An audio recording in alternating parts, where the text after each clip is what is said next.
Assalamualaikum teman-teman. Kembali lagi sama aku Widi. Kali ini aku juga mengundang teman aku lagi yang kemarin. Aku bakal tanya-tanya dia bagaimana pengalaman dia saat dia dihadapi dengan tes micro teaching atau tes mengajar dan final interview. Kita panggil dia ya. Welcome to the jungle. Hai. Dia lagi, karena aku cuma punya teman dia di sini. Jadi yaudah aku akhirnya memutuskan untuk menginterview dia bagaimana pengalaman kakak waktu tes mengajar atau micro teaching dan final interview. Jadi tes awal sampai tes akhir? Iya, step-stepnya dong dari. Oh iya boleh. Ini aku cerita sedikit pengalaman aku, kan ada tes administrasi, tertulisnya tuh apa aja tesnya, nggak usah jelasin pertanyaannya tuh apa aja, kayak misalnya kalau misalnya psikotes itu kan pasti tahu ya, numerik, logika seperti itu. Jelasin aja ke teman-teman tahap-tahap seleksinya, terus beri gambaran sedikit. Oh begini. Kalau micro teachingnya harus detail karena itu yang penting ya kak teman-teman. Pinjam ini ya dulu. Nah. Saya itu kalau bicara tentang tes dosen ini memang pertama kali saya ikut tes dosen. Karena waktu itu dibuka secara besar-besaran, ya sudah. Pertama ya secara online kami ngisi data, kemudian kami upload beberapa dokumen, misalnya KTP, foto, ijazah S1, S2, legalisir S1, S2. Kemudian waktu itu ada, kalau nggak salah, surat keterangan bebas narkoba, kemudian SKCK. Tapi belakangan waktu itu karena COVID, SKCK ini bisa disusul kemudian. Jadi surat keterangan saja dulu. Keterangan dari rumah sakit atau puskesmas lah, karena nanti itu jadi nggak perlu tes ya? Jadi nggak perlu tes? Iya, karena waktu itu kan lagi bahaya-bahayanya COVID, jadi lagi booming bagaimana bahayanya COVID, sehingga ada kebijakan tersendiri. Nah begitu administrasi selesai, kita juga kirim via pos, kirim dokumen-dokumen tadi yang sudah dilegalisir. Nah saya waktu itu karena lagi di Lombok, saya kirim. Saya kirim ke Lombok. Nah, setelah itu berselang sekitar satu bulan, 2 bulanan lah, baru ada tes kemampuan dasar dan tes kemampuan bidang. Jadi satu itu. Apa aja itu soalnya? Soalnya banyak. Ada logika. Kemudian setahu saya bahasa Indonesia itu ada silogisme itu tadi. Oh, ada bahasa Indonesia. Jadi tes logika, bahasa Indonesia. Kemudian kalau di numerik nggak ada setahu saya, nggak ada setahu saya. Terus? Seingat saya waktu itu juga tes bidang. Nah, bidang ini ada keunggulan sedikit. Tes karena bidang ini tes hukum. Karena saya orang hukum, jadi hukum. Nah, waktu itu karena saya ini memang S1, S2-nya, S1 saya hukum acara, kemudian S2 saya peradilan. Soal-soalnya itu banyak terkait tentang hukum acara. Jadi familiar lah ya. Iya, saya tidak mengalami. Cincai lah ya, bisa jawab. Iya, saya tidak mengalami kesulitan yang berarti di tes kemampuan bidang itu. Nah, setelah itu, ini yang menjadi perbedaannya. Aku potong. Berarti itu kan yang pertama itu adalah tes administrasi dulu. Terus ada tes tertulis, baru tes kemampuan bidang. Oh berarti TKD ini, tes kemampuan dasar ini digabung. Berarti ada bahasa Indonesia, ada silogisme, terus ada yang gambar-gambar itu enggak? Ada. Pokoknya semacam psikotes gitu ya? Ada enggak ya? Lupa saya karena memang udah lama ya? Udah lama. Oke. Nah, tes kemampuan bidang ini itu kan tesnya seluruh peserta kan? Iya. Berarti seluruh peserta juga belajar tentang hukum juga? Enggak, jadi kan beda-beda. khusus. Jadi nanti bagian soshum yang mana, grupnya ini, jamnya kan ditentukan. Beda-beda ya? Oke. Paham. Nah, yang misalnya eksak, teman-teman eksak beda lagi. Kami soshum, ada FISIP dan lain sebagainya, TKD-nya sama mungkin. Nah, tapi bidangnya yang dibedakan, karena hukum. Apa aja kalau buat hukum kemarin tesnya? Hukum acara, hukum pidana, hukum perdata, terus hukum acara, hukum internasional, peradilan agama, kemudian PT UN, Mahkamah Konstitusi, Pokoknya tentang acara sih yang Oke. banyak. Oke, berarti sesuai dengan bidangnya Bidang. masing-masing gitu. Tapi sepengetahuan saya, waktu saya ketemu sama teman-teman, ternyata mereka kesulitan karena memang di bidang itu kebanyakan yang keluar itu tes soal-soal yang terkait dengan hukum acara yang lebih banyak lah dibandingkan dengan ya memang yang bidang kayak kemarin itu yang HI ada, saya juga dapat. HI. Iya, yang hukum internasional ada, tapi porsinya nggak sebanyak hukum acara tadi. Karena kalau bicara hukum acara kan banyak, hukum acara di pidana, kemudian perdata, peradilan agama, PT UN, kemudian peradilan apa lagi tuh. Pokoknya hukum acara Mahkamah Konstitusi juga ada di soal itu. Setelah itu, setelah tes ini selesai, setelah tes kemampuan dasar, tes tertulis lah istilahnya itu ya, walaupun online, karena kami itu punya websitenya sendiri, kita klik, passwordnya udah dikasih tahu, kita udah ada durasi. Ada tes bahasa Inggris nggak di tes tertulis itu? Seingat saya nggak ada waktu itu. Tuh ya teman-teman, sekali lagi setiap tes itu punya pengalaman yang beda-beda. Kalau di pengalaman dia itu nggak ada tes bahasa Inggrisnya, tapi di pengalaman aku itu ada tes bahasa Inggrisnya, tes tertulis. Tapi nantilah saya jelaskan bahasa Inggrisnya di mana. Tapi kalau tes kompetensi dasar dan tes kompetensi bidang itu memang saya nggak menemukan. Iya. Pokoknya ini kan intinya kita cerita pengalaman kita masing-masing, karena aku udah pernah punya video sebelumnya pengalaman aku. Sekarang ini khusus pengalaman dia ya teman-teman. Nah kan berbeda-beda, kebijakan kampus itu berbeda-beda. Nah setelah seperti yang saya sudah jelaskan tadi, kami itu di samping menjawab soal di laptop, kami juga diminta untuk menggunakan Google Meet. Jadi kami hadapkan HP itu ke wajah yang sedang mengerjakan soal.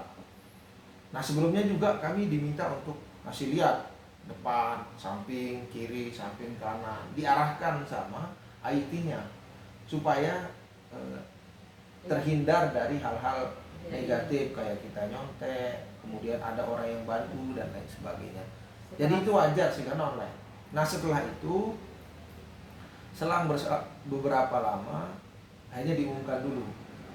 Jadi yang ikut tes waktu itu sekitar 440-an lebih lah.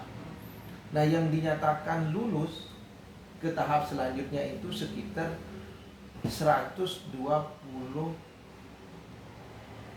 orang. 124 orang. Kemudian yang akan diambil oleh pihak kampus itu sekitar 80 dosen dari 25 prodi. Jadi kalau saya hitung-hitung dari sekitar 124 orang itu yang akan tersingkir itu kan 24 orang. Ya kan? 104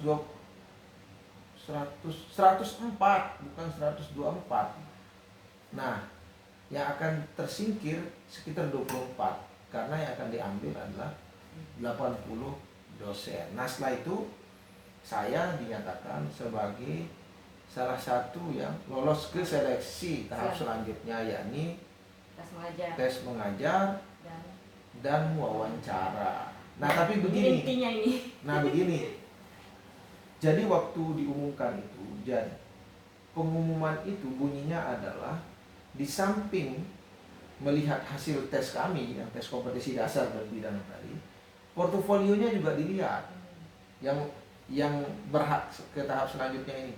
Artinya bahwa yang dijadikan sebagai tolak ukur untuk menyatakan seseorang itu lulus atau tidak, itu dilihat juga portofolionya. Itulah kenapa kemudian kita mengirimkan berkas di samping kita daftar lewat online. Nah waktu itu saya di Fakultas Hukum, ini saya jelaskan di Fakultas Hukum. Di Fakultas Hukum itu di pengumumannya itu yang dicari 4 orang, yang dinyatakan lulus ke tahap selanjutnya itu 5 orang. Jadi satu yang harus tersingkir dari persaingan. Nah, begitu ke tahap selanjutnya, ketemulah saya sama teman-teman yang 5. Kami juga sama-sama tidak punya pengalaman untuk ikut tes seleksi dosen. Saya juga pertama kali, kamu tahu sendiri pekerjaan saya apa sebelumnya kan. Nah waktu itu kita diminta satu persatu dan itu acak, nggak mesti yang nomor urut pesertanya lebih rendah kemudian lebih dulu nggak, jadi diacak. Nah saya itu dapat giliran kedua. Ceritakan pengalaman Anda. Nah di giliran kedua ini kita deg-degan dong, Iya. karena Ini tes mengajar ya? wawancara dan tes Oh, mengajar iya, oke, itu oke. jadi satu, Iya, jadi nggak dipisah dia. Jadi sebelum mengajar berarti wawancara dulu ya di dalam? Iya. Saya waktu itu pakai Iya. pelindung muka COVID, kemudian masker. Kita juga diminta untuk bawa hasil ini rapid test. Jadi saya ke sana dapat giliran nomor 2. Nah, kita mikir waktu itu berapa jam, berapa lama yang dibutuhkan untuk tes ini. Saya waktu itu prediksi ya paling lama sekitar 1 jam. Ternyata peserta pertama itu dites 2 jam. 2 jam. Begitu keluar, saya tanya,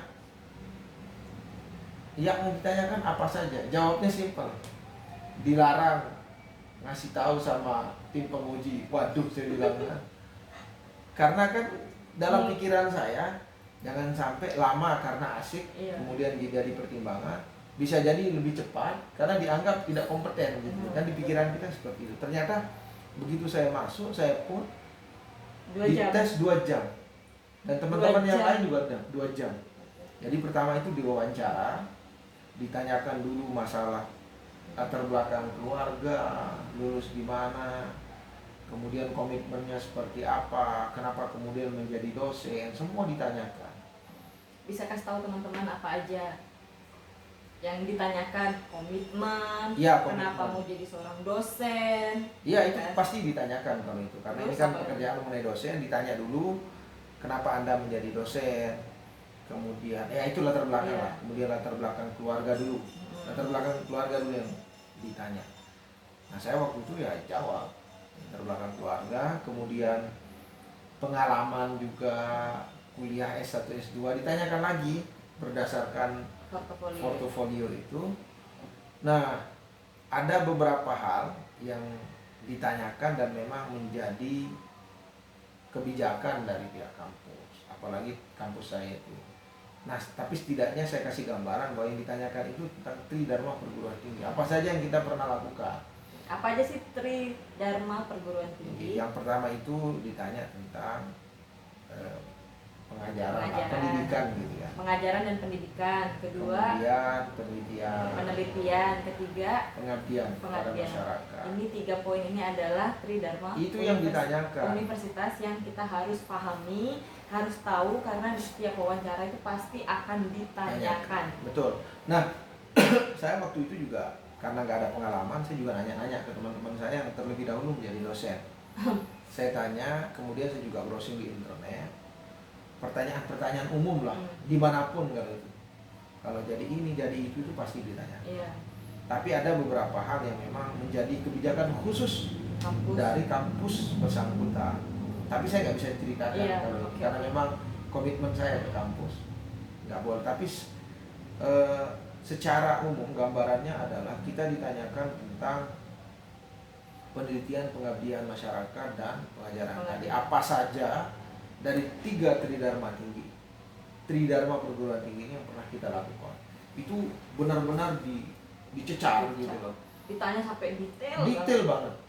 Kamu malah iya, itu pasti ditanya. Tulisanmu pernah terbit di jurnal apa? Nah itulah pentingnya bagi teman-teman yang berniat sebagai menjadi seorang dosen. Jadi perbanyak menulis dari sekarang, meneliti. Catat.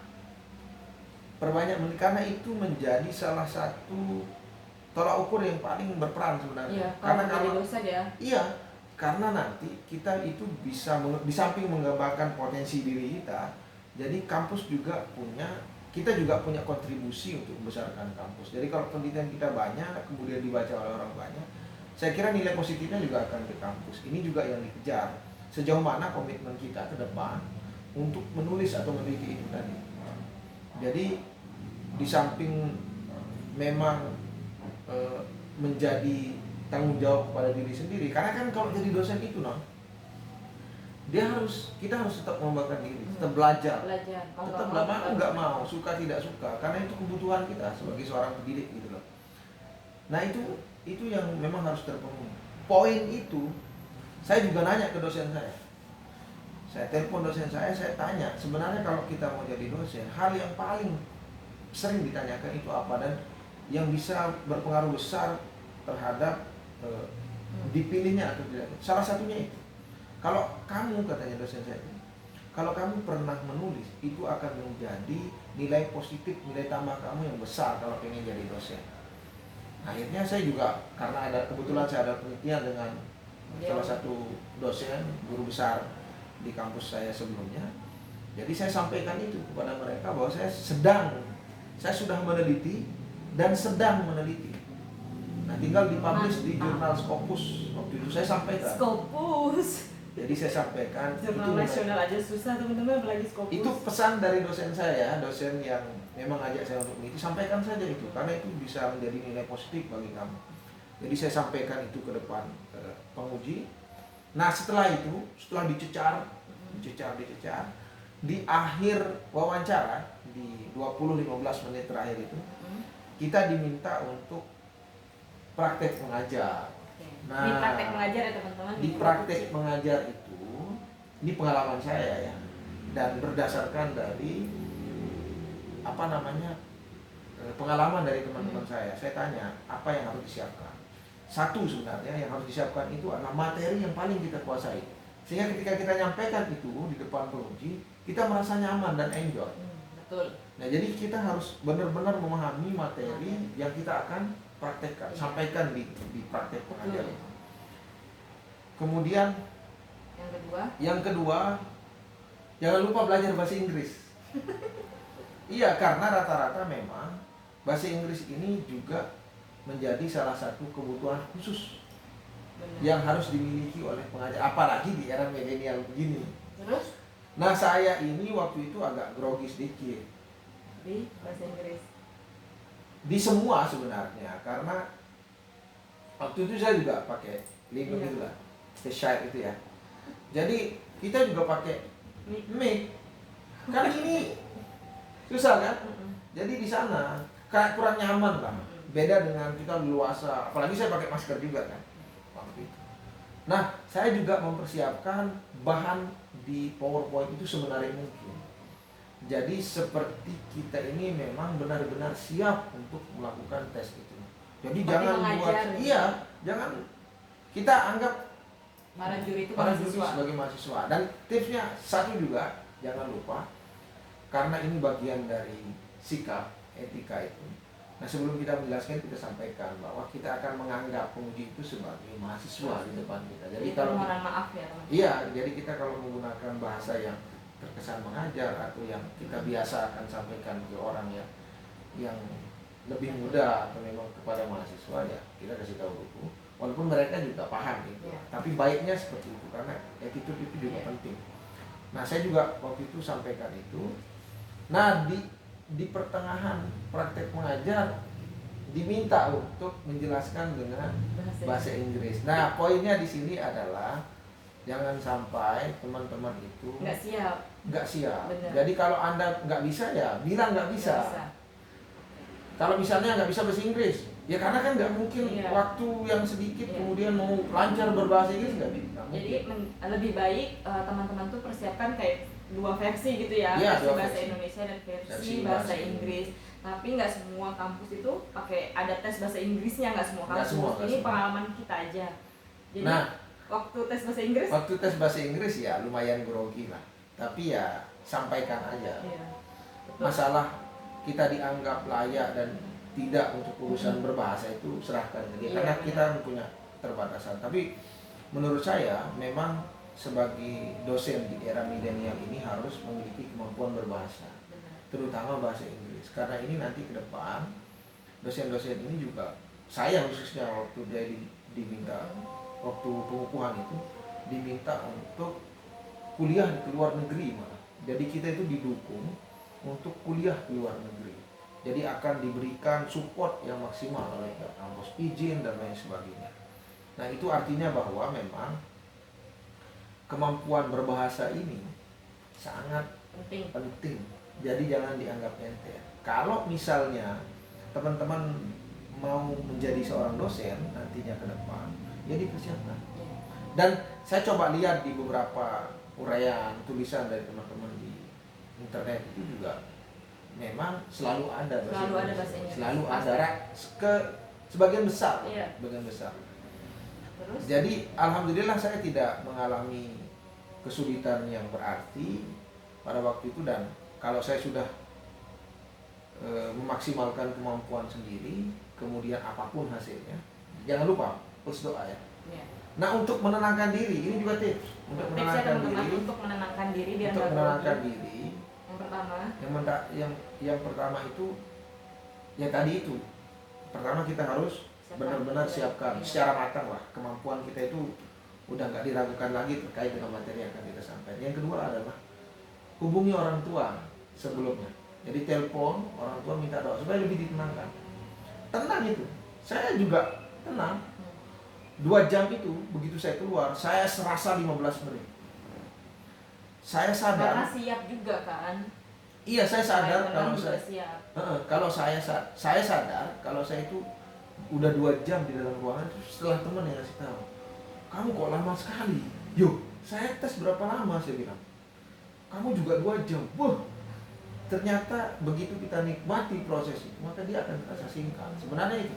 Kalau dari saya. Yang penting kita itu kalau misalnya mau micro teaching tuh, saran kami berdua itu benar-benar harus menguasai apa yang ingin disampaikan. Pilihlah materi yang kalian benar-benar kuasai. Jangan pernah kalian tuh misalnya coba-coba udahlah pakai ini aja, pakai itu, jangan pernah, tapi kalian cari materi yang benar-benar kalian kuasai. Mungkin menurut kalian itu adalah materi yang simpel, tapi nggak masalah karena yang dinilai itu bukan substansinya, tapi bagaimana kalian itu menyampaikan, dan ketika ditanya, sesi tanya jawab, kalian tuh benar-benar bisa menjawab gitu loh dengan gamblang ataupun secara leluasa gitu, karena kalian tuh paham banget kayak gitu. Terus yang kedua, kalian harus fokus dan tampilkan PowerPoint Anda tuh sebaik mungkin. Nah, waktu itu ada nggak waktu kakak presentasi, ada nggak pemuji itu yang memposisikan dirinya sebagai mahasiswa? Karena waktu aku micro teaching itu teman-teman, ketika saya lagi menjelaskan itu para pemuji itu langsung angkat tangan. Ibu, saya mau tanya gini. Padahal saya belum selesai mempresentasikan materi saya. Nah, waktu kakak itu gimana kemarin? Kalau saya itu mungkin dilihat performance saja. Jadi begitu. Jadi mereka nggak langsung interrupt buat? Nggak ada. Tanya. Saya malah nggak ditanya. Jadi begitu saya sudah menjelaskan dan lain sebagainya, udah melalui proses itu ya diminta untuk langsung, nggak ada sesi tanya jawabnya, nggak ada. Jadi saya waktu itu bicara tentang gratifikasi dalam tindak pidana korupsi. Mungkin juga dari PowerPoint yang saya buat itu sekitar 10-11 kalau nggak salah ya. Jadi ringkas, jadi lebih banyak kita yang uraikan. Jadi PowerPoint itu ya hanya poin-poin yang memiliki kekuatan kalau kata Rocky Gerung itu ya. Jadi kita yang lebih banyak menjelaskan, bukan kemudian kita tulis itu nggak menarik. Makanya benar-benar harus dikuasai. Dan buat sebenarnya ini sudah. Tapi memang intinya kita tuh harus benar-benar menguasai materi yang memang kita mau presentasikan. Karena kalau misalnya kita nggak kuasai, itu benar-benar blank dan nggak akan bisa jawab. Berasa kayak pas ditanya, karena kan setiap pemuji itu akan memposisikan dirinya beda-beda. Ada yang emang nggak mau nanya, ada yang mau menginterrupt langsung ingin mempertanyakan tuh PowerPoint kita misalnya masih di slide kedua. Kalau mereka mau mempertanyakan slide kedua ya nggak masalah, terserah mereka gitu. Makanya tadi kata dia itu kan sebelumnya kalian harus minta maaf ke para pemuji kalau di ruangan itu kalian akan memposisikan para pemuji itu sebagai mahasiswa kayak gitu. Kalian boleh menjawab anak-anak, oke, para mahasiswa. Oh iya, saya lupa tadi itu juga waktu di wawancara saya ditanya tentang pengetahuan umum. Apa itu? Apa aja itu? Ya tentang nasionalisme, patriotisme. Itu pasti berkaitan kebangsaan. Dengan itu visi misi kampus ya kan, ataupun dengan isu yang lagi yang sedang hot kayak gitu. Iya, bisa aja ya, tapi kan? Waktu itu wawasan kebangsaan, wawasan umum lah itu. Iya. Kita juga pernah belajar itu di setiap level lah ya. Di SD, SMP, SMA, S1, S2 pun sebenarnya. Oh, S2 nggak ada. Wawasan itu nggak. nggak diajarkan, dan itu penting sekali sebenarnya. Pengetahuan umum ya. Iya, karena mengajar itu juga bagian dari cara kita mengabdi kepada bangsa dan negara ini. Ya, betul. Karena tugas kita adalah mencerdaskan generasi. Jadi yang harus dimiliki oleh pengajar itu ya mencintai tanah air, ya, mencintai negara. Oke. Gitu. Ada lagi nggak tips buat, karena kan yang sering ditanyain di YouTube aku tuh selalu tanya micro teaching tuh gimana biar nggak grogi kayak gitu tadi, selain mempersiapkan bahan supaya kita tampilnya bagus, nah tips dan triknya biar nggak grogi gimana? Nah, kalau saya ini kan memang terbiasa berkomunikasi di depan umum, terbiasa juga menyampaikan materi-materi, terbiasa juga berdebat. Tapi saya dulu melatih diri banyak berbicara di depan cermin, banyak iya, berbicara di atas motor. Iya. Saya seperti orang gila dulu. Jadi saya bisa lancar di depan orang, ngomong itu juga bukan suatu hal yang Mudah ya. mudah dan Ada cepat. prosesnya. Ada prosesnya. Kita melatih diri dulu sambil naik motor gitu, pidato seolah-olah jadi presiden, Latihan gubernur. yang Ya, penting. latihan. Iya, latihan. Karena tanpa pembiasaan begitu, hal-hal kayak mengajar berarti berbicara di depan umum lah menjadi suatu hal yang sulit. Iya, benar. Makanya jangan terlalu berharap mau jadi dosen yang dicintai oleh mahasiswa, yang mudah diserap penyampaiannya. Kalau Anda nggak punya pengalaman untuk menyampaikan sesuatu di depan umum, malah kita akan menjadi guyonan nanti. Kayak misalnya, kalau saya kan sering dengar juga, itu dosen kalau ngajar banyakkan nunduk katanya. Terus mereka bilang itu dosen ada laptop aja nggak berani ada mahasiswa. Nah itu saya kira itu baru itu dosennya. Enggak, yang udah lama juga begitu. Nah itu menurut saya kan, walaupun materi itu disampaikan, materi yang kita sampaikan itu juga udah bagus. Benar. Tapi kalau kita nggak punya kebiasaan untuk berbicara di depan umum, maka kita juga akan grogi selamanya gitu. Jadi salah satu hal yang harus dimiliki, karena kan begini, kita nggak sebatas menjadi dosen, gitu. Tapi bagaimana cara menyampaikan materi, bagaimana supaya mahasiswa juga suka sama kita, ya kan? Suka dalam artian bahwa penyampaian kita ini mudah dicerna sama mereka, itu menjadi perhatian khusus dari seorang dosen. Jadi nggak selesai dalam urusan Anda memahami saja, tetapi begitu Anda menjadi dosen, Anda harus sudah mampu menyampaikan apa yang Anda pahami itu sehingga mudah dicerna oleh teman-teman mahasiswa. Saya kira itu salah satu hal yang wajib kalau menurut saya ya. Itu hal yang wajib, dan bagi teman-teman yang masih merasa kurang ya tetap latihan saja. Saya kira ke depan juga persaingan untuk menjadi seorang dosen juga akan semakin berat. Terutama besok ke depan itu akan banyak dicari dosen yang sudah S3 gitu. Jadi silahkan Anda cari beasiswa sampai S3, karena nanti levelnya sudah akan naik. Jadi ini era milenial, kita harus pandai membaca zaman, saya kira itu. Oke. Udah ya teman-teman, itu aja tips dan apa ya dan pengalamannya motivasi. Sebenarnya nggak mau ngajarin, cuman ya itu cerita berbagi pengalaman aja. Siapa tahu bermanfaat. Benar, semoga bermanfaat, bukan siapa tahu, pasti bermanfaat.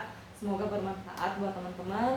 Misalnya memang ada teman-teman yang pengen kita itu sharing tentang hal lain mengenai dosen, perekrutan dosen, teman-teman bisa komen supaya kita tahu, oh ternyata teman-teman butuh informasi seperti ini. Oke teman-teman, aku akhirin ya teman-teman. Assalamualaikum warahmatullahi wabarakatuh.